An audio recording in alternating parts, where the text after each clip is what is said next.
umaga nang ma-realize ni Trisha na ubos na ang ilang damit na meron siya mula nang siya'y lumipat. Ate Shay, wala na akong damit. Wala na akong damit. Wala na. Pero na lang. Oo, labang ko na lang. Lalabang ko na lang. Kahit ano?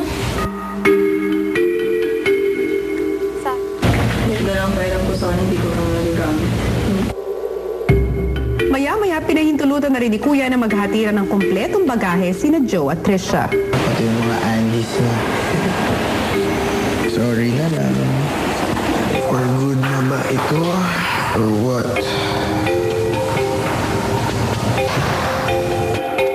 Agad namang kinuha ni Trisha ang kanyang bagahe. Ay, pinakuha ni Kuya. Ako magsa-start. Ulit? Andiyan na yung gamit ko. Lahat? Habang abala si Trisha, kinausap naman ni Kuya ang malapit sa kanyang si Yong. Kamusta? Ayos naman po, ayun. At yung pakikisama ng ibang housemates mo kay Trisha? Ayos naman po, ayun po. Masaya po. Ibibigayan ng mga damit po, parang gano'n po. Kasya ba yan sa'yo? Datingan ko ito mamaya. Hindi kasi sa pet. Sa pet mo. Oo, malaki rin naman ata pet ko. Thank you. Sige. Ano patulong naman? Gusto mo tumulong ako? Dami. Tapos babae ko, sakit sa likod. Hindi madali mag-adjust ang isang tao sa isang grupo nakapag-adjust na sa isa't isa. Di na lang talaga lahat ng gawin mo dito? Yung iba nasa laundry. Ayaw mo?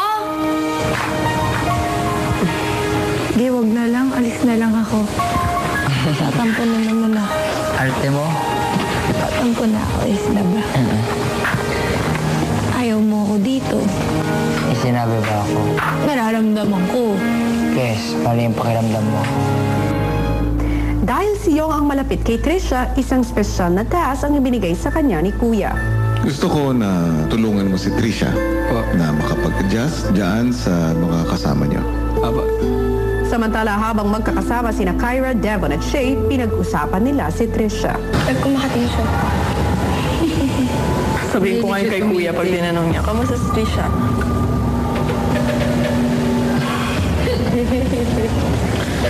Ganun lang Kuya masasabi ko. Ganun lang masasabi ko. Inaatasan kita na maging personal guardian angel ni Trisha. Hindi naman siya umano sa akin. Nag-stay yung usapan. Stay siya pag mga pagpapamakeup siya. Tumilidang baklo sa kapag nagpamakeup. Mas gusto ko yun. Hindi, taho na. Tayo ba wala na tayong pagkain ba tayo ng pupush? Hindi naman kaila sa'yo, di ba? Na iba ang tingin nila Shay, yung mga kasama mo ang babae, kay Trisha, nung umpisa, di ba?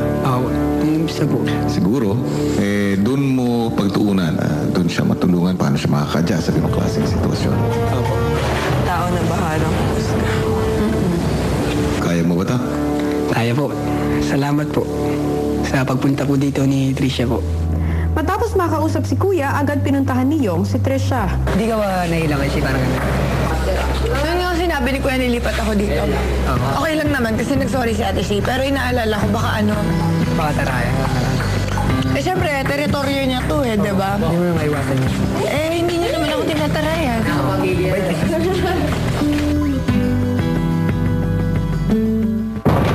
Tanggap man ng boy si Trisha, paano naman kaya kung malaman niya na hirap ang mga kasamang babae na tanggapin siya? Ano pa yung mga ginainis ng Sonia? Pagdating niyo dito. Bakit? Sobrang wala akong pakialam dun kaya di niya ako kausapin forever. Totoo, Ate Shay, Feeling close siya. Which is, hindi pa kami dumadating sa ganun, kakikilala pa lang. Hindi mo lang alam, pero hanggang ngayon may sagot pa silang job sa'yo. Hindi naman ako masungit. Alam ko yun. Ayaw talaga sa akin ng mga babae. Ayaw ko lang yung nakikiplastic. Lagi na lang may problema ako. Puro babae kaaway ko. Ganun. Tapusin na natin itong usapan na to.